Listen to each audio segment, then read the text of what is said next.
Merci beaucoup et bonjour à tous. Donc pour cette table ronde qui portera donc sur une discussion autour de l'ouvrage Black Trends, mais pas seulement sur l'ouvrage lui-même, mais plutôt sur les usages aussi de la fiction pour penser la guerre, pour penser les menaces. J'ai le plaisir d'accueillir tout d'abord Clémence Dargent, qui est scénariste pour la télévision et le cinéma, co-créatrice notamment de la série OVNI, diffusée sur Canal+. Marie Roussy, qui est ingénieure de recherche à l'université PSL. Elle a travaillé plusieurs années pour la Red Team Défense. Depuis le lancement de ce projet, elle accompagne une équipe d'auteurs, de scénaristes et de dessinateurs autour de ses recherches en management. Elle conduit actuellement une thèse sur les apports de la science-fiction aux démarches prospectives et les modalités de travail pour les organisations avec des fictions créatives. Nous accueillons aussi Hervé Le Guyadé, qui est ingénieur, associé à l'École nationale supérieure de cognitique de Bordeaux, où il est délégué pour les relations avec l'OTAN. Dans ce cadre, il s'implique dans un certain nombre de projets traitant la question du facteur humain dans la prise de décision augmentée par l'intelligence artificielle. Depuis quelques années, il est auteur de nouvelles et de récits de fiction utile, on pourra revenir éventuellement sur ce terme, mettant en scène des aspects parfois inattendus de ce que l'on appelle la guerre cognitique ou cognitive. Il devrait y avoir un débat. Les récits qu'il a écrits pour l'OTAN l'ont en quelque sorte préparé à écrire la nouvelle Termites, fourmis et frelons, présente donc dans ce volume Black Trends. Et enfin, Ludovic Schacker, qui est adjoint au délégué en charge de l'anticipation. Bien, alors pour commencer cette table ronde, j'aimerais dire quelques mots de ce phénomène d'abord, qui dépasse très largement Black Trends et qui dépasse très largement aussi le champ français, puisque c'est en fait un phénomène que l'on observe un petit peu partout et qui doit poser question. Phénomène de l'utilisation de la fiction pour penser la guerre ou la sécurité nationale. Vous avez bien sûr tous entendu parler de la Red Team Défense, qui a été un projet voilà, très ambitieux, qui a produit des scénarios très intéressants. C'est une pratique que l'on retrouve ailleurs, à la fois au sein des armées, au sein des services de renseignement, au sein de l'université. L'université d'Arizona State, par exemple, a monté un laboratoire qui s'appelle le Threat Casting Lab et qui produit des bandes dessinées qui essaient de penser justement les menaces, les guerres du futur, les enjeux sécuritaires. Alors ils ont toute une méthodologie qui est assez intéressante. On pourra éventuellement y revenir, notamment dans les questions, dans la seconde partie de cette session. Mais ce n'est pas bien sûr la seule expérience. Les armées canadiennes, dans les années 2000, avaient également utilisé la fiction pour penser les enjeux qui allaient se poser à leurs forces 20 ans plus tard. Et même des puissances que l'on n'attendrait pas dans ce champ, comme la Chine, pratiquent désormais l'utilisation de la fiction pour penser la guerre. Il y a 2 ans, il y a 3 instituts chinois, dont l'un lié au service de renseignement, ça ne vous étonnera pas, qui ont lancé un concours de nouvelles pour penser la guerre du futur. C'est un concours qui était ouvert à toute la population chinoise. On ne sait pas exactement combien de Chinois ont participé à ce concours, ni même quels sont les résultats. Mais ce qui est intéressant, c'est qu'il y a une volonté manifeste des armées chinoises, des services de renseignement chinois, de faire ce qu'on appelle parfois du crowd intelligence, c'est-à-dire d'utiliser une masse de la population pour penser, faire du recueil, mais aussi penser des questions analytiques. Le fait que ce phénomène émerge dans nombre de pays à peu près en même temps doit également nous interroger. Est-ce qu'on a affaire à une mode ? Est-ce que c'est une vogue passagère qui est amenée à disparaître ? Est-ce que c'est un phénomène beaucoup plus profond qui va s'installer et qui va s'ancrer dans les pratiques des armées, des services de renseignement, là encore. C'est difficile d'y répondre pour l'instant. mais il est probablement très utile d'essayer de penser ce phénomène. Alors, ce que l'on voudrait vous proposer aujourd'hui, c'est d'abord de commencer par la présentation de 2 nouvelles de fiction utile qui se trouvent dans le volume Black Trends, donc en les résumant en quelques minutes. On pourra bien sûr discuter un petit peu du fond, et puis on s'interrogera sur ce que signifie et ce que peut apporter cette utilisation de la fiction pour penser l'avenir de la guerre. On pourra s'appuyer bien sûr sur l'intérêt en termes d'anticipation. On pourra essayer de réfléchir à ce que la fiction apporte sur le plan cognitif. Par exemple, il y a des études qui montrent que la fiction développe l'empathie, donc la capacité de mieux penser comme l'adversaire. La fiction peut aussi avoir un effet sur les perceptions sociales. Tous ces aspects sont bien évidemment à prendre en compte, et c'est ce que nous allons essayer de discuter aujourd'hui. Alors, je vous propose de commencer avec Clémence Dargent. Si vous pouviez résumer en quelques minutes le scénario que vous avez proposé dans ce volume. Alors, le scénario que j'ai écrit, donc moi je suis scénariste pour le cinéma et la télévision. Voilà, je me sens un petit peu en décalage ici, parce que j'ai vu la liste de tous les intervenants, je me suis un peu demandé ce que je faisais là. Voilà, donc effectivement, j'écris des fictions depuis une dizaine d'années aujourd'hui pour l'audiovisuel. Et voilà, quand les éditions des Équateurs m'ont approché pour inventer une nouvelle inspirée donc des méthodes de la Red Team, j'ai trouvé ça hyper intéressant, et donc j'ai eu quelques idées qui ont émergé, et en discutant, je me suis dit, voilà, est-ce qu'il n'y a pas un conflit qui doit être possible, mais pas non plus très probable. Enfin, j'ai compris que c'était ça l'exercice, en fait, c'est d'avoir quelque chose qui sort de l'ordinaire, mais qui n'est pas non plus complètement hors sol, pour que ça puisse potentiellement ressembler à un scénario type Red Team. Et donc, je me suis dit, voilà, et si, en fait, la moitié de l'humanité se retournait contre la deuxième moitié, en l'occurrence, si les femmes se mettaient à tuer des hommes parce que ce sont des hommes. Sachant que l'inverse a été avéré dans l'histoire. Enfin, je veux dire, des femmes ont été tuées pour la simple raison qu'elles étaient des femmes, mais l'inverse, jamais. Et voilà, grâce aux éditions, j'ai pu rencontrer aussi des spécialistes dans plusieurs domaines, et notamment des chercheuses féministes qui ont fait aussi des recherches historiques sur l'usage de la violence dans les combats féministes. Et c'était très intéressant d'en parler, parce qu'elles me disaient, historiquement, ça ne s'est jamais produit. Il y a eu des féministes radicales qui ont attaqué des bâtiments, qui ont fait des performances, etc. Mais ça n'est jamais arrivé jusqu'au fait de tuer des gens pour cette cause. Donc voilà, je me suis dit, et si, parce que c'est ce qu'on fait tout le temps quand on est scénariste, on se dit, et si, en fait, ça se produisait. Voilà, donc j'ai écrit cette nouvelle d'une 20aine de pages en mettant à la place d'une femme soldat de l'armée française qui serait envoyée en soutien à un pays de l'Est. Tout ça évidemment très fictionné, donc j'ai inventé des pays. C'était assez drôle à faire. Voilà, il y a un pays où, en l'occurrence, il y a une menace terroriste ultra-féministe qui sévit, et où l'armée française, sentant des menaces sur son territoire, parce que la nouvelle commence par une attaque terroriste extrêmement violente à la Madeleine. Je vous en dis pas plus, je fais un petit teasing si vous voulez acheter le livre. D'ailleurs, il y aura une petite séance de dédicace, si j'ai bien compris, après.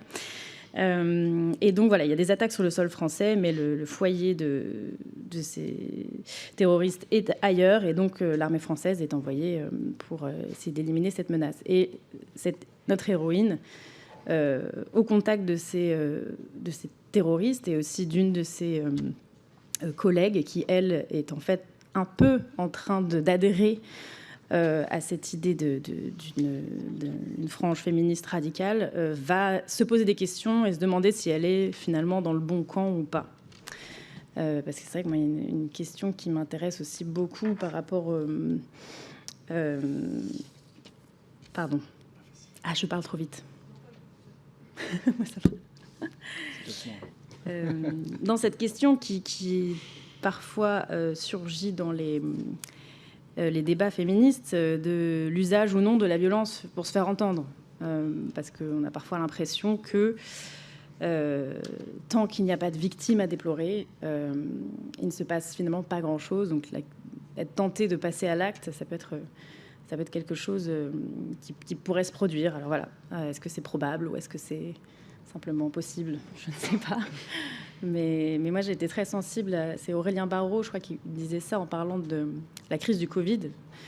Et il reliait ça, lui, à la problématique de l'écologie, en disant, on a bien vu, en tout cas dans la manière dont ça s'est passé en France, qu'on a attendu, la dernière minute, on a attendu littéralement qu'il y ait des morts sous nos yeux pour vraiment agir. Alors même qu'on savait que l'épidémie allait arriver, on savait qu'il y avait une vague qui venait de Chine. Bon, même si on peut débattre sur est-ce qu'on avait vraiment toutes les informations ou non, mais bon, à un moment donné, en Italie, c'était à nos portes, etc. Et on a vraiment agi qu'à partir du moment où il y avait des victimes à déplorer sous nos yeux. Donc voilà, je trouvais ça intéressant de traiter de cette question à travers la fiction.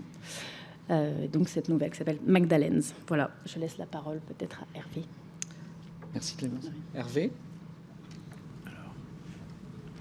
Ça marche, oui. Donc j'essaierai de ne pas parler trop vite, même si ce n'est pas du tout ma nature. Donc Hervé, le Guyadère, comme Paul l'a indiqué, moi je travaille dans un cadre universitaire, une école d'ingénieurs à Bordeaux, le NSC, et depuis quelques années, je travaille surtout dans le cadre de projets de recherche de l'OTAN sur l'IA, le quantique, la prise de décision augmentée. Mais ces travaux-là m'ont amené à répondre favorablement à une demande de l'OTAN de leur écrire des petites histoires. Ils avaient vu que je n'étais pas timide et que je pouvais raconter des histoires, donc des petites histoires de prospective.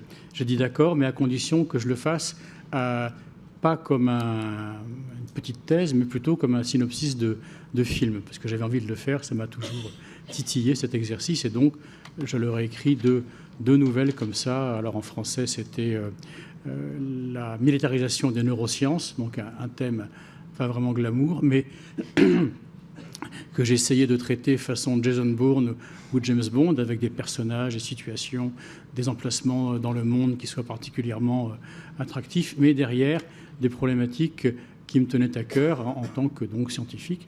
Et ensuite, un travail sur la question des domaines d'intervention, domaines d'opération des différentes forces armées. Et tout ça m'a sans doute amené à être repéré par les gens des Équateurs qui m'ont demandé donc de voir dans quelle mesure je pourrais écrire une nouvelle. Alors la commande portait sur la guerre cognitive. Alors j'ai commencé à dire non, guerre cognitique. Donc on en parlera plus tard. C'est un débat qui n'est pas vain, mais bon, ok, donc cognitive warfare. Comme ça, il n'y a pas de problème. Et donc j'ai écrit cette nouvelle qui s'appelle, alors elle s'appelle Termites, fourmis et frelons, ce qui est un petit peu peut-être bizarre par rapport à la thématique demandée, mais et là je suis reconnaissant à ceux qui m'ont demandé de raccourcir mon premier jet, qui était bien sûr 30% trop long, parce que ça m'a posé un vrai problème. Et j'ai dit, bon sang, mais tiens, finalement, les difficultés dans lesquelles je bute quand j'essaie de montrer que les forces se trompent régulièrement quand elles essaient de résoudre des crises, parce qu'elles oublient le domaine humain, elles oublient la guerre cognitive, je me suis dit, tiens, on parle beaucoup d'approche multidomaine, ça c'est un des grands mantras des armées, approche multidomaine, bien sûr. On sait tous qu'aucun problème sérieux au monde ne peut être résolu par une seule discipline et qu'il y a uniquement une approche transdisciplinaire qui peut, le cas échéant, arriver à un résultat. Mais tiens, on n'a jamais, à ma connaissance, regardé la question des conflits au travers d'un prisme que j'appellerais multitemporel, à savoir, il y a pour moi, le chiffre 3 a fait ses preuves, donc je l'ai utilisé, c'est pour ça que je parle de termites, de fourmis et de frelons, pour montrer les échelles de temps dans lesquelles nos compétiteurs ou adversaires vont travailler. Alors les deux extrêmes, les frelons, bon, c'est le domaine du cinétique, du kinétique. Ce sont les armes traditionnelles. Ça fait très mal, très vite. C'est fait pour tuer, pour casser, pour démolir. Et à l'autre extrémité du spectre, il y a ce que j'appelle les termites. Et donc là, c'est le travail à long terme, le travail de sape.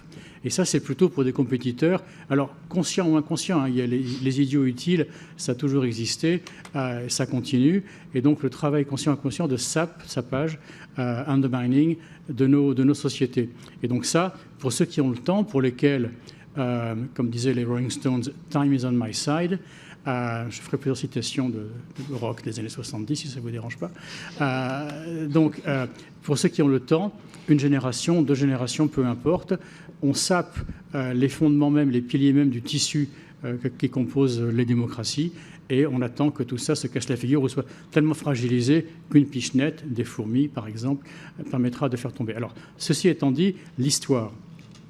Comme toujours avec les histoires dites de fiction utile, ça j'ai mes modèles nord-américains avec qui j'ai travaillé à l'OTAN, l'idée c'est de façon délibérée de mélanger des choses réelles ou presque réelles, c'est-à-dire qui sont sur des technologies notamment, qui sont pas sur étagère mais dans les laboratoires. Alors pour les technophiles d'ici, on parle de TRL, Technology Readiness Level, donc on est dans les TRL 2-3, de mélanger ça avec donc des technologies un petit peu futuristes, l'action se passe en 2038, avec des ressorts émotionnels que seule une bonne vieille fiction, je citais Jason Bourne ou James Bond, peut procurer. Donc l'histoire, elle se passe dans des lieux, il y a les îles éparses, Canal du Mozambique, pas loin de Madagascar, donc c'est très très connoté d'un point de vue historique. Ça se passe sur l'île de la Réunion, ça se passe aux États-Unis pendant des élections. Alors j'ai écrit ça en novembre dernier, mais c'est toujours rigolo de comparer ce qui se passe maintenant avec ce qu'on imaginait il y a plus d'un an. Pour les 2 personnes de la salle qui n'ont pas lu encore le livre, on a les noms. La scène en question permet à un Trump 3.0 d'utiliser des technologies, alors avec aussi bien le quantique que les données massives, etc., pour fabriquer ce que j'appelle du sur-mesure personnalisé, massif, de façon à instiller lors du discours les messages qui vont parler directement à la personne qui a revêtu le fameux casque de réalité mixte. Donc je ne veux pas déflorer davantage le sujet. La toile de fond, elle est très géopolitique, historique.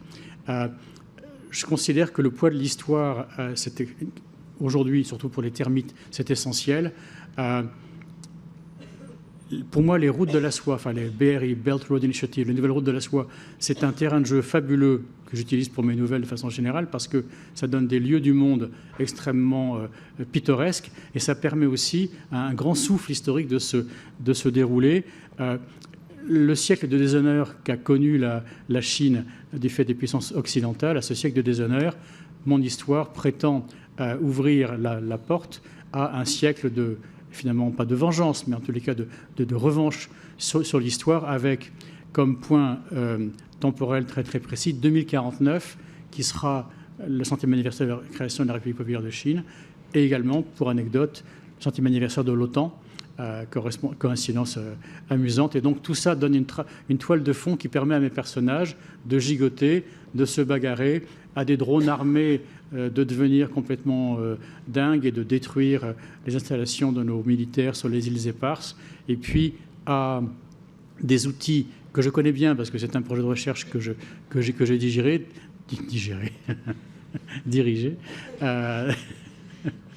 Oui, digérer aussi.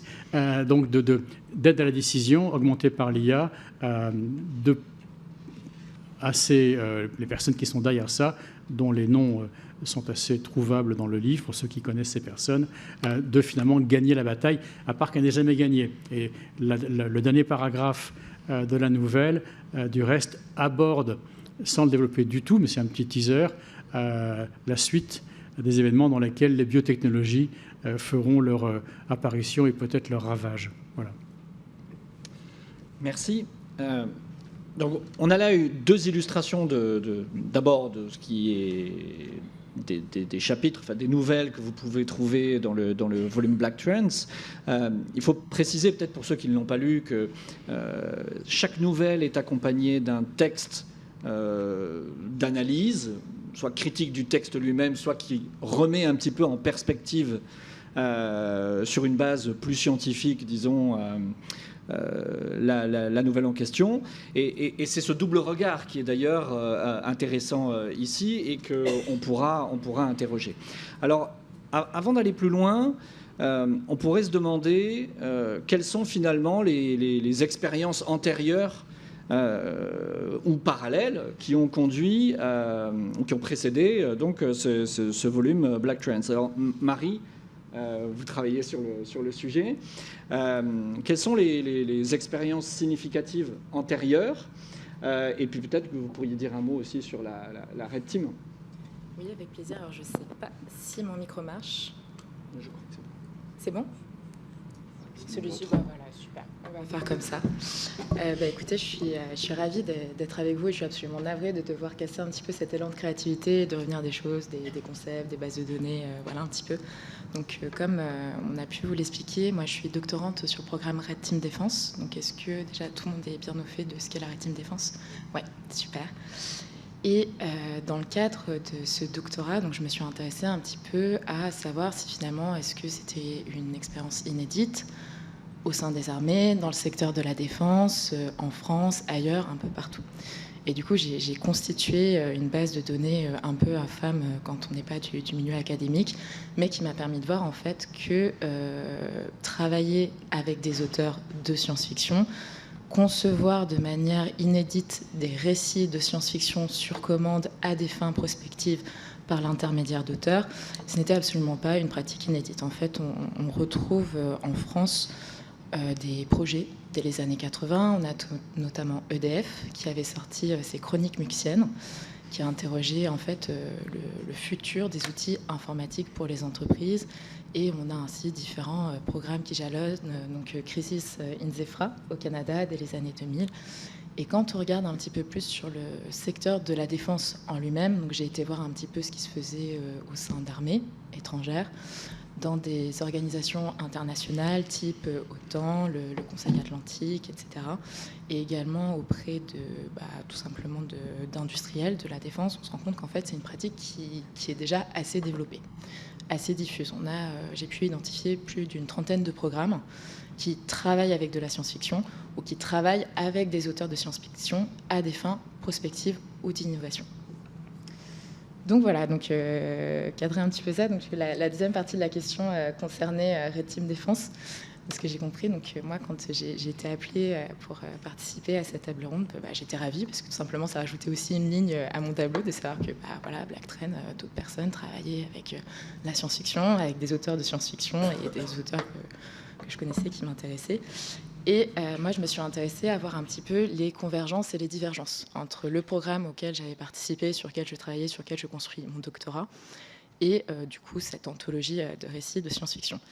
Donc, sur la convergence, forcément, on retrouve l'utilisation de mécaniques de science-fiction. Je ne vais pas trop rentrer dans une approche conceptuelle, mais en fait, la science-fiction, qu'est-ce que c'est ? C'est un moyen, un genre artistique qui confronte à une situation différente de la situation connue, perçue par l'audience, par le lecteur.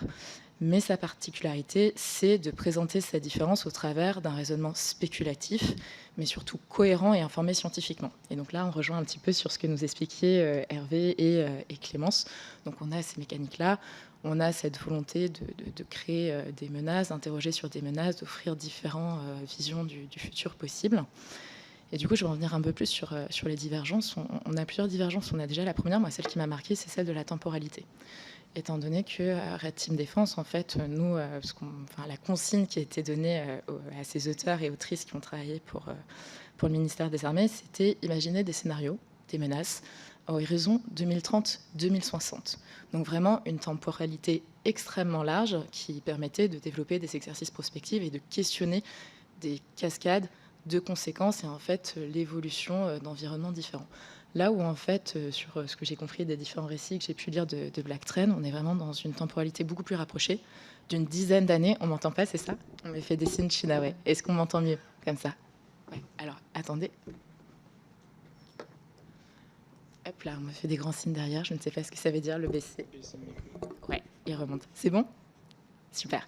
Et du coup, sur Black Trend, donc de ce que j'ai compris, on est dans une temporalité plus rapprochée, d'une dizaine d'années à horizon 2030-2040, ralentir, à horizon 2030-2040 au maximum. Et du coup, on rentre plutôt dans une approche d'anticipation que de prospective, où vraiment on va chercher à avoir des conséquences d'action.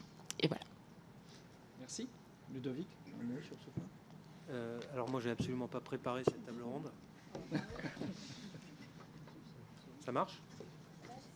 Vous m'entendez? Oui, voilà. Donc, comme je n'ai absolument pas préparé cette table ronde, il faut me poser des questions. Ou alors, je peux répondre à des questions du public ou réagir à ce qu'ont dit les petits camarades. Donc, en effet, en tout cas, ce qui a été évoqué par Marie tout de suite est fondamental, c'est-à-dire cette différence entre une approche prospective et ce qui relève de ce que nous, on appelle l'anticipation stratégique à la DGA. Je ne me suis pas présenté. C'est probablement à ce titre que j'ai été invité, donc il faut que je me présente. Donc, je suis l'adjoint anticipation stratégique du délégué de la Direction générale pour l'armement, qui se trouve être à l'origine donc du programme Red Team Défense, via un portage par l'Agence d'innovation de défense, l'AID. Et donc, en effet, depuis le programme Red Team, puisqu'il s'agissait d'une expérimentation qui a duré 3 ans, on a tiré un certain nombre de leçons extrêmement intéressantes, extrêmement utiles, sur lesquelles on pourra revenir, mais ce n'est pas forcément l'objet de cette table ronde. Et en particulier, pour rebondir sur ce que disait Marie, cette temporalité, au début, moi, en arrivant sur ce projet, Red Team, 100 ans, j'étais un peu dubitatif. 2030-2060, bon, ça peut, surtout dans le ministère des Armées, ça peut laisser le militaire qui est quand même tendance à être plutôt dans la planification et les opérations de marbre. Et en fait, on a compris très vite, en particulier dans la dynamique qui s'est mise en œuvre entre la Red Team, dont on entend beaucoup parler, puisque c'est un peu notre flagship, c'est un peu la marque, en effet, qui a été portée à l'extérieur, mais tout aussi important, revêt l'existence d'une Blue Team, qui était intimement liée et imbriquée avec les travaux menés par ces auteurs de science-fiction. Et la Blue Team est constituée par des agents du ministère.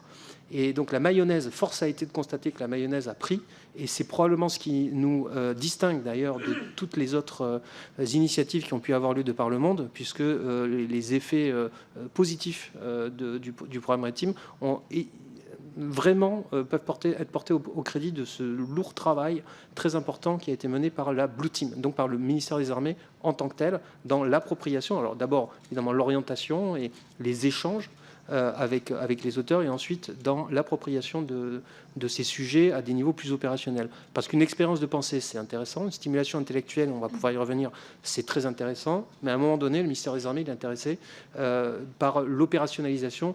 À la DGA, on a bien parlé de tangibilisation de ce que peut apporter un scénario fictif. Pour rebondir sur ce que n'a pas dit Clémence tout à l'heure, ce qui nous a intéressé, ce qui nous intéresse beaucoup dans ces univers qui sont créés par des œuvres fictionnelles, c'est toutes les briques, et en particulier liées à la dualité, qui peuvent être utilement prises en compte par les forces et le ministère des Armées. Et par exemple, donc, dans la nouvelle écrite par Clémence, les fameuses féministes radicales qui s'en prennent aux hommes, et je vous recommande quand même de lire au moins la première page, sauf si vous êtes un homme, de sa nouvelle, parce que ça manque pas de sel, c'est que donc il y a une brique technologique qui est extrêmement intéressante et qui nous a attiré notre attention, c'est qu'elles sont très efficaces et quasiment inarrêtables, car insensibles à la douleur. Donc, vous voyez, ce type de brique ou de rupture technologique ou scientifique, c'est vraiment pour nous des éclairants qui nous permettent, nous aussi, on aime bien dire et si, what if, en effet, face à nous, on pouvait avoir, par exemple, des forces ennemies qui pouvaient être insensibles à la douleur. Et un autre élément de cette nouvelle qui a attiré notre attention, c'est que, évidemment, le militantisme de ces féministes radicales se répand et va jusqu'à compromettre des militaires, des personnels féminins, comme on dit dans les armées, et donc poser la question, des questions éthiques et des questions de loyauté aussi dans la façon dont elles peuvent mener à bien leur mission sur un théâtre d'opération extérieure. Je rebondirai plus tard sur ce qu'a dit Hervé, parce que on ne va pas trancher ici. Quoique le délégué a tranché pour nous entre guerre cognitive et guerre cognitique, puisqu'il a annoncé tout à l'heure, vous avez tous évidemment suivi de très près l'allocution du délégué à 13h, juste après le digestif. Il a parlé donc de, maintenant, l'expression consacrée, c'est défense et sécurité cognitive.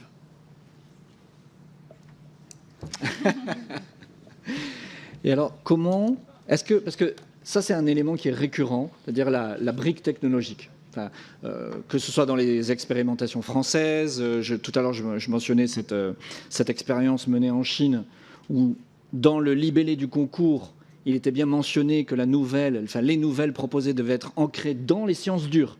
Donc, présence d'une brique technologique aussi. C'est le cas aux États-Unis. Le Threat Casting Lab fait exactement la même chose. Donc, est-ce que c'est indispensable? Est-ce qu'on le fait parce que c'est plus évident, plus facile? Quelle est l'utilité ou la nécessité d'avoir cette brique technologique? Pour moi, ça faisait partie un peu du cahier des charges quand on demande une nouvelle d'anticipation. Et d'ailleurs, je n'ai pas trouvé tout de suite justement cet aspect science-fiction vraiment dans ma nouvelle. Et c'est marrant cette histoire de douleur parce que du coup, j'ai discuté avec un médecin militaire qui me disait oui, mais en même temps, la douleur, c'est quand même utile. C'est-à-dire qu'un soldat qui crie, c'est un soldat qui est vivant. Il a mal, mais du coup, il le sait. Alors qu'un soldat qui n'est pas au courant qu'il a la main en sang et qui se vide de son sang, par exemple, c'est dangereux. Mais en même temps, voilà, si on n'a pas de douleur, on a peut-être aussi moins d'appréhension à aller au combat. Évidemment, il y a tout un tas de drogues qui sont utilisées justement pour casser cette barrière de la peur d'avoir mal, pour que des combattants n'hésitent pas une seconde. Et donc, oui, pour moi, ça faisait quand même partie dans les codes, en tout cas, de la science-fiction. Il y a toujours une innovation technologique. Mais je pense que c'est pour ça aussi qu'on ne peut pas aller trop loin dans l'anticipation, parce qu'il y a forcément des choses qu'on ne peut pas deviner. Enfin, quand on voit De Vinci qui imaginait des avions, ils étaient en bois. Maintenant, ça nous paraît absurde, mais... Donc c'est pareil, le 5e élément, c'est marrant de voir qu'on imagine des taxis qui volent. Et aujourd'hui, on n'a jamais vu autant de 2 roues dans Paris. Enfin, je veux dire, on est toujours pris à rebours quand on essaie d'imaginer une technologie. Mais... Hervé ? Oui. Allô, ça marche, oui. Oui. Bon, selon moi... Petit mouvement de recul d'abord. Vous savez, chez les militaires, il y a un concept qui est très important, c'est de définir l'état final recherché. Okay ? C'est-à-dire, à quoi veut-on arriver? C'est quoi le but?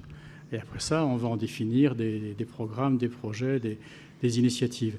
Et là, s'agissant de projets d'écriture, la question, c'est quoi l'état final recherché? Moi, je la rapproche de la question, au fait, c'est qui le public? Et selon le type de public recherché, le mix entre sciences dures et sciences humaines, entre technologie et émotion, ce mix-là, il va être différent. Si on veut, par exemple, écrire un scénario de wargaming pour un exercice tactique qui permet à des forces de 3 pays de se mettre d'accord sur comment appliquer tel élément de doctrine, là, c'est clair que la partie technologique de la nouvelle va être prépondérante. Si on veut, comme c'était le cas pour la commande de Black Trends, parler à un public plus large, donc l'état final recherché, c'est de convaincre de sensibiliser des lecteurs normaux qui vont aller chez Mola à Bordeaux, au Furet du Nord, à Paris, sur Amazon, dans le reste du monde. Si on veut convaincre ces gens-là, de leur faire prendre conscience de menaces qui se pointent à l'horizon, à ce moment-là, le mix, selon moi, entre sciences dites dures et sciences humaines et sociales, ce mix-là doit être beaucoup plus équilibré, parce que ce n'est que si on sollicite les 2 hémisphères du cerveau qu'on va réussir à faire, en incarnant des situations, en incarnant des personnages, qu'on va faire en sorte que les lecteurs se mettent à la place et donc ressentent les émotions qui vont planter les hameçons durables et donc qui leur feront peut-être aller un cran plus loin dans la compréhension de la technologie qu'il y a derrière. Donc voilà, état final recherché, c'est quoi? On définit ça, après on cause. Marie? Oui, alors je vais déjà essayer de maîtriser le micro. Je me permets de regarder derrière, on ne me fait pas de grands gestes, donc ça a l'air d'aller. Moi, je vais avoir une approche un peu moins créative de cette question de briques technologiques qu'on retrouve de manière très récurrente dans tous les récits produits.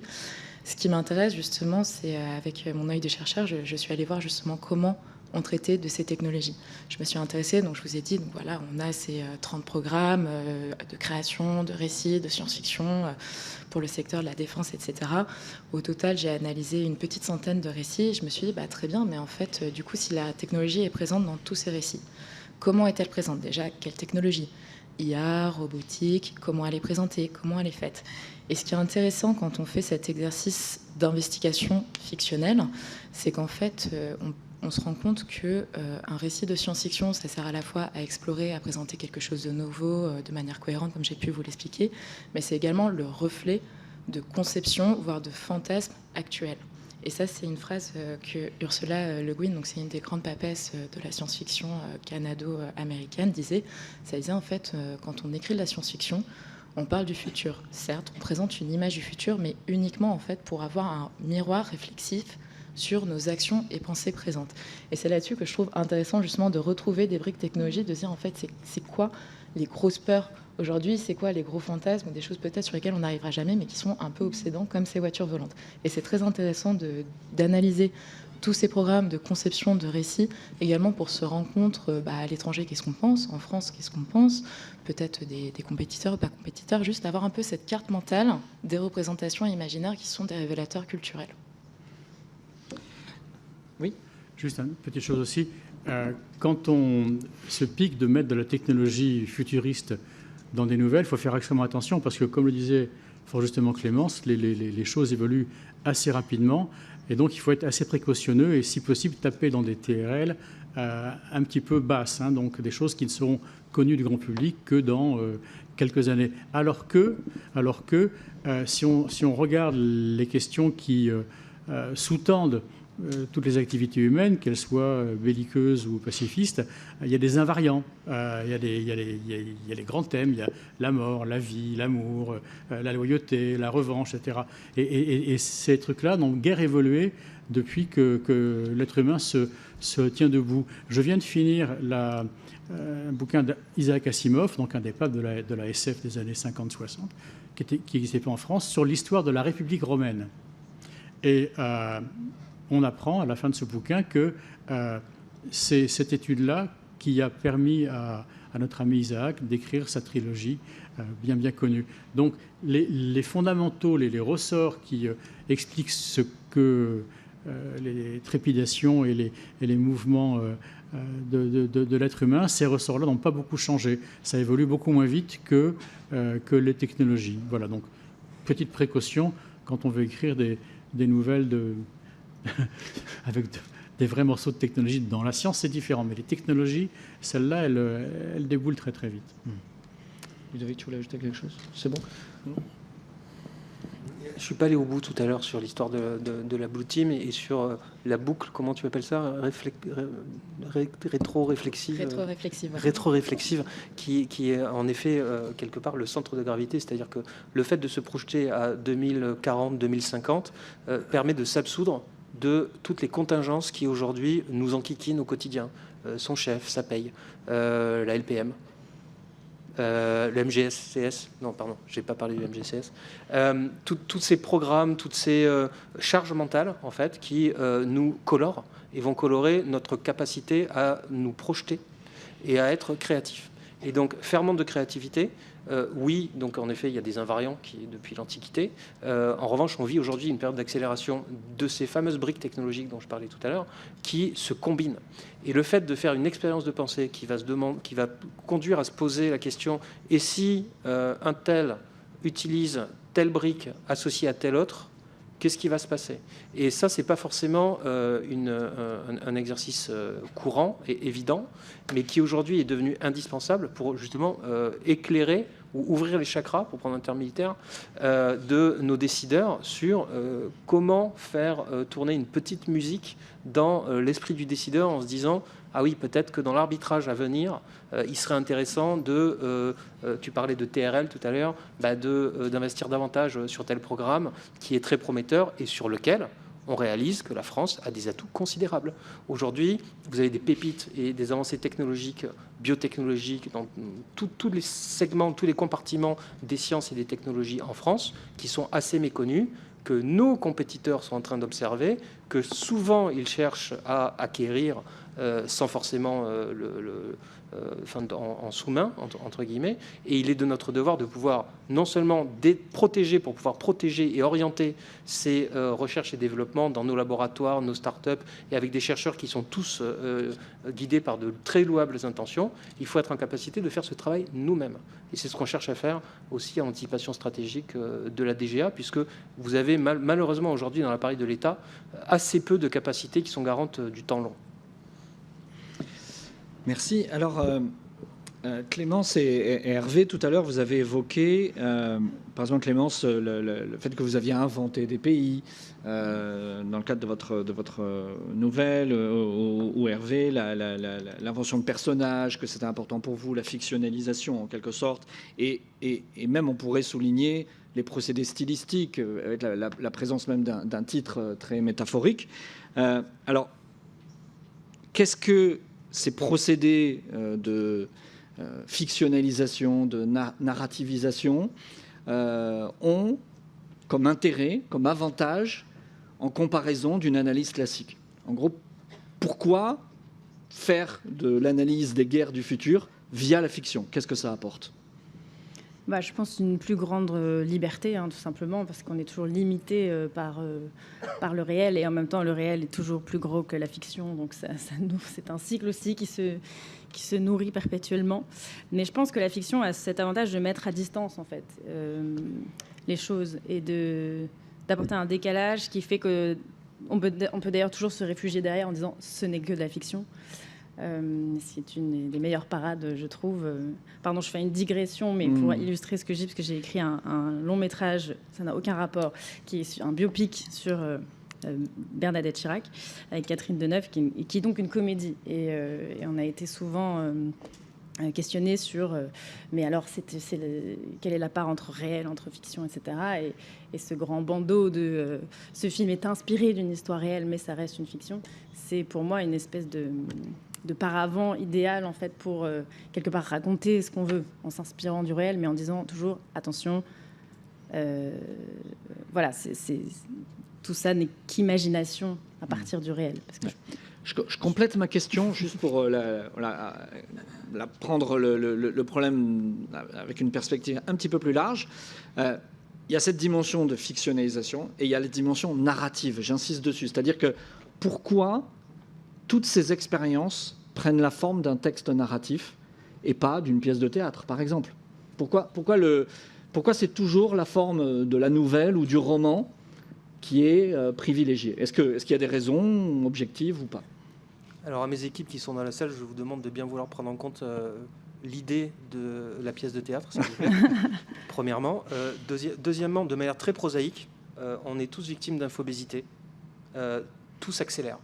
Et le décideur ne fait pas exception, puisqu'il faut ajouter à toutes les informations de source ouverte, évidemment, toutes les informations protégées auxquelles il a accès. Et je peux vous assurer que c'est des monceaux et des monceaux et des monceaux de papier, parce qu'on est un peu low-tech à ce niveau-là au ministère des Armées. Je vois certains sourire dans la salle.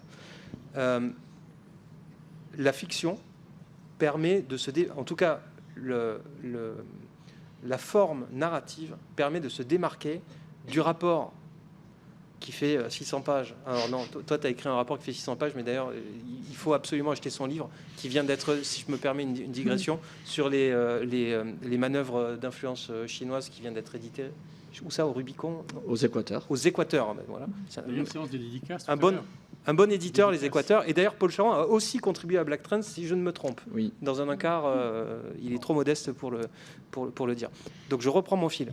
Le décideur, en fait, à un moment, lorsque vous êtes la marine, le major général des armées, ou je ne sais trop qui, et que vous voulez faire passer un message, important et vous avez besoin d'un arbitrage, vous devez vous trouver en haut de la pile des parapheurs. Et le fait d'écrire, ça va paraître futile à certains, mais le fait de mettre sous forme de fiction ou de narration en 2 pages, hein, recto verso, donc ça reste totalement du domaine de l'acceptable pour le plus haut décideur possible, vous pouvez être assuré qu'il va lire de A à Z, que tous les messages que vous allez faire figurer dans votre histoire infuseront, et en plus, vous n'êtes pas obligé de le protéger. Ok, Puisque donc c'est la fiction. On peut capter l'attention plus facilement. Est-ce qu'il y a d'autres avantages? Je parlerai aussi, pardon, je te laisserai Vas-y. parler après. Mais il y a aussi un facteur très important, je trouve, c'est l'empathie. Vous en parliez tout à l'heure. Et c'est vrai qu'un personnage, ça permet de prendre quelqu'un par la main et on peut se sentir en empathie avec un peu n'importe qui, en fait. Et ça, c'est très important quand on est scénariste. C'est vraiment une question qu'on a tout le temps en tête, que les producteurs nous répètent souvent. Qu'est-ce qui fait qu'on va s'attacher à ce personnage? Qu'est-ce qui fait qu'on va avoir envie de le suivre pendant un film, 40 épisodes, X 1000 saisons? C'est l'empathie. Et c'est vrai qu'on peut faire passer énormément de messages à travers la fiction aussi, par ce biais-là. Et on revient tout à l'heure à, je sais pas si, oui, on revient à cette question de l'état final recherché, public recherché, et la fiction et le processus narratif d'une fiction avec l'incarnation de personnages avec lesquels on peut éprouver de l'empathie, ça permet de percer toutes les barrières que l'on met inconsciemment parce qu'il y a trop de trucs à lire, trop de mails, trop de machins. Et le fait d'être interpellé sur son propre terrain de jeu, donc c'est pour ça qu'il faut connaître son public, son lecteur, pour essayer de trouver les moyens d'entrer dans sa propre histoire, c'est assez essentiel. Petit point sur ce qu'évoquait Ludovic. Il y a, on va dire un gros mot là, les technologies de rupture émergentes. Quantique, IA, big data, biotechnologie. Tout ça, c'est essentiel. Tout ça, pour être fictionnalisé, c'est pas forcément facile. D'autant plus que chacune de ces technos, prises individuellement, bon, ok, elle va faire son job, mais c'est surtout leur utilisation, leur synergie qui va poser problème. Tout à l'heure, tu évoquais dans ta nouvelle la résistance à la douleur. On sait très bien que nos amis syriens dégagent la plupart de leur grande partie de leur PNB par la production de drogue, de Captagon, qui permet à nos autres amis terroristes de ne pas éprouver de douleur ni d'émotion quand ils vont trucider les gens. Donc ça, en soi, c'est une technologie presque de rupture qui fait ses preuves, malheureusement, au quotidien. Mais ça, allié avec de l'influence qui va venir saper le moral des populations et les faire débouter la France hors du Mali, par d'autres technologies émergentes et de rupture, ça produit un cocktail qui est redoutable. Maintenant, pour le faire passer dans une histoire, pour que le message soit entendu, alors là, notre bouquin, c'est un peu spectre large, hein. Moi, j'ai même fait des allusions en espérant que le président de la République le lirait et dirait « Ah, c'est vrai, chevaucher le tigre, il l'utilise comme moi je l'ai dit. » Donc, essayer de trouver comme ça des petits chevaux de Troie. C'est pas facile à faire passer dans une œuvre comme ça, grand public. N'empêche que le passage par la narration romanesque, avec des bons personnages qui vont éprouver de la peur, de la douleur, etc., pour moi, c'est le seul moyen de faire passer un message en peu de temps. Et pour terminer, tu disais tout à l'heure, pourquoi est-ce que c'est la meilleure forme? Ben, je ne sais pas. Moi, par exemple, j'ai trouvé Le Bureau des légendes, donc une série absolument remarquable. Je ne connais pas les statistiques qui ont dû être effectuées après, de voir la façon dont ça a pu changer l'état d'esprit des Français sur les actions de la DGSE, plus généralement du renseignement. N'empêche que je trouvais cette forme de narration absolument impeccable. Et voilà, donc rendez-vous sur les ondes bientôt. Merci. Marie? Oui, pour participer aussi un petit peu à ce débat. Donc, merci à vous trois. Je pense qu'on comprend bien du coup que le narratif de science-fiction, ça permet à la fois d'explorer, de proposer des idées, d'incarner, donc de créer ce lien d'empathie tout en racontant, donc de créer des récits collectifs qui puissent tout simplement amener sur l'agenda des questions qu'on doit tous se poser. Après, pour bien comprendre votre question et pour rebondir un petit peu sur ce que nous disait Hervé, en effet, les narratifs, ça peut prendre différentes formes. Ça peut être un narratif sous forme de roman, ça peut être des nouvelles courtes, ça peut être des nouvelles encore plus courtes d'une demi-page, ça peut être des bandes dessinées. Et là-dessus, pour revenir encore une fois à nouveau sur ma base de données, vous aurez compris que voilà, j'ai une grosse base de données, mais dedans, il y a différents supports. On va retrouver des graphiques novellas, on va retrouver des vidéos, on va trouver des jeux interactifs, etc. Et moi, là-dessus, en fait, ça, c'est des théories très classiques de littérature, en fait, qui sont de dire une forme narrative correspond à des enjeux et permet d'actionner des leviers différents. Donc par exemple, et je vais être assez courte quand on veut faire un exercice de prospective. La prospective, très rapidement, et je suis navrée, je sais qu'il y a des professionnels de prospective dans cette salle, donc c'est très rapide. Qu'est-ce que c'est ? C'est une discipline qui a pour ambition de créer des informations sur les environnements présents et futurs, afin de guider l'action. Mais c'est vraiment création d'informations.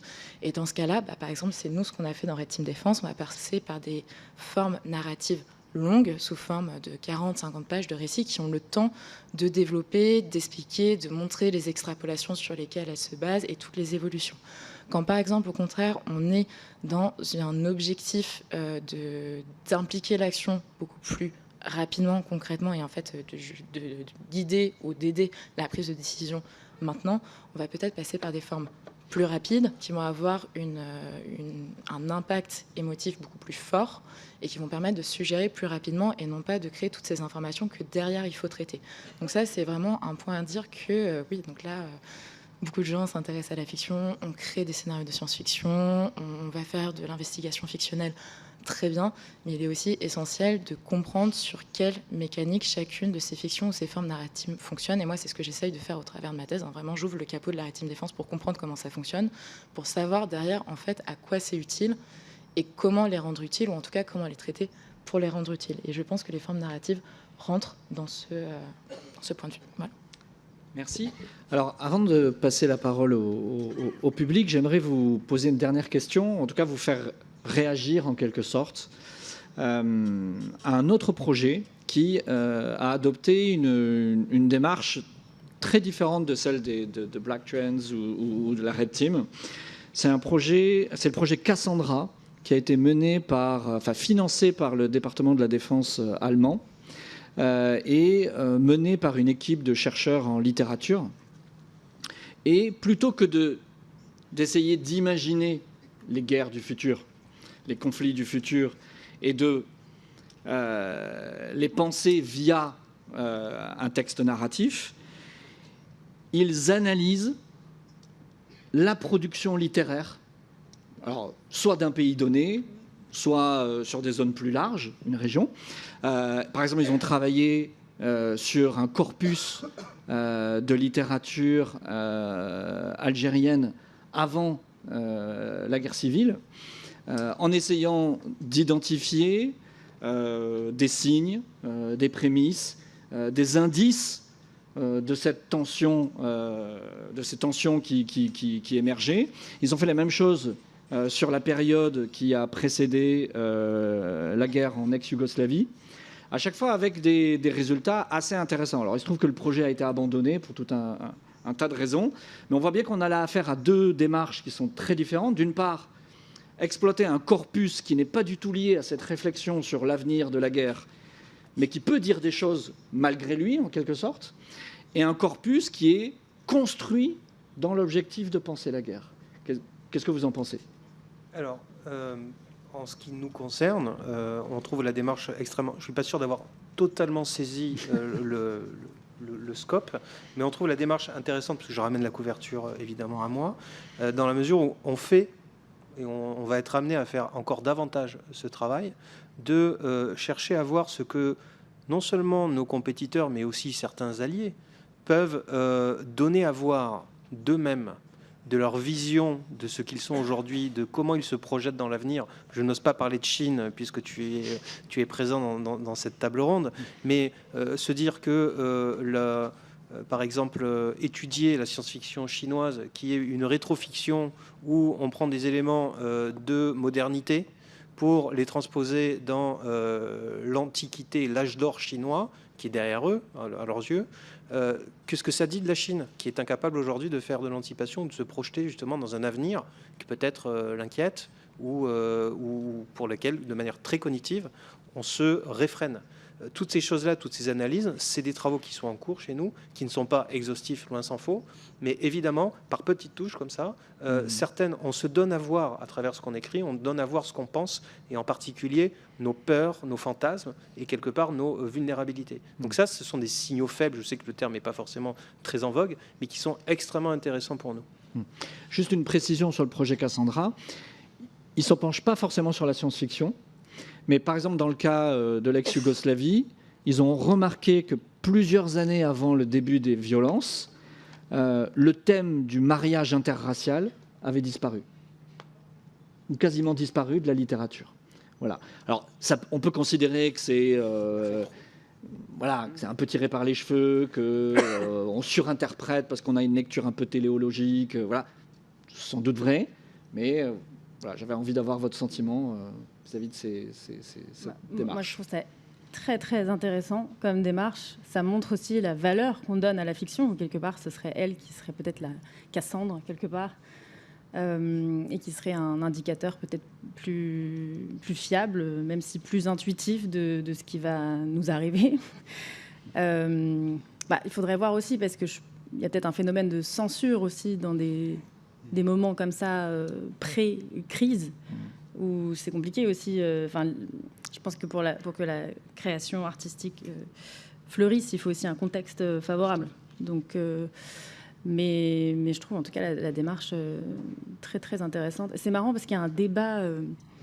J'ai découvert dans le monde de la science-fiction, des récits de science-fiction en France, et probablement ailleurs aussi d'ailleurs, sur finalement, les science-fiction, c'est toujours des scénarios catastrophes. Voilà, qu'est-ce qui pourrait nous arriver de pire ? Et pourquoi est-ce que pourquoi est-ce que les auteurs ne construisent pas des futurs optimistes, quoi, où ça se passe bien, il y a des innovations technologiques bénéfiques, et puis voilà, et puis on lit des romans où finalement tout va bien. Mais donc, qu'est-ce qui se passe dans ces romans ? Je ne sais pas. Et c'est vrai que c'est intéressant, même philosophiquement, sur ce que ça raconte, sur ce que nos fictions racontent. Et un scénario, c'est toujours du conflit, c'est toujours compliqué, c'est du drame en fait. Donc, qu'est-ce que ces drames veulent dire en fonction des époques, et est-ce qu'ils peuvent annoncer d'autres vrais drames beaucoup plus graves ? C'est une très belle question, en tout cas, je trouve. On a des narratifs de plus en plus, si ce n'est utopistes, positifs. Le succès du ministère du Futur, qui est quand même loin d'être une utopie, mais qui ouvre quand même un champ assez optimiste, on va dire, est intéressant. On a un auteur en France de science-fiction qui s'appelle Laurent Jeunefort, qui aborde aussi la science-fiction à travers un prisme beaucoup plus ouvert, positif. Et puis, je ne sais plus qui, Naomi Chambers, quelque chose comme ça, qui est américaine, qui a aussi une vision très sociale. Ça vient. Alors après, nous, dans la Red Team Défense, le cahier des charges, c'était du sang, du dur, de la destruction. Le but, c'était de nous empêcher de dormir, et ils y sont plus ou moins parvenus. Oui, enfin, sur le projet Cassandra, avec un K, j'imagine. Oui. Voilà. Alors, moi, je veux pas gâcher la fête, mais je voudrais bien regarder les conditions de l'expérience, parce que vous mentionnez la censure.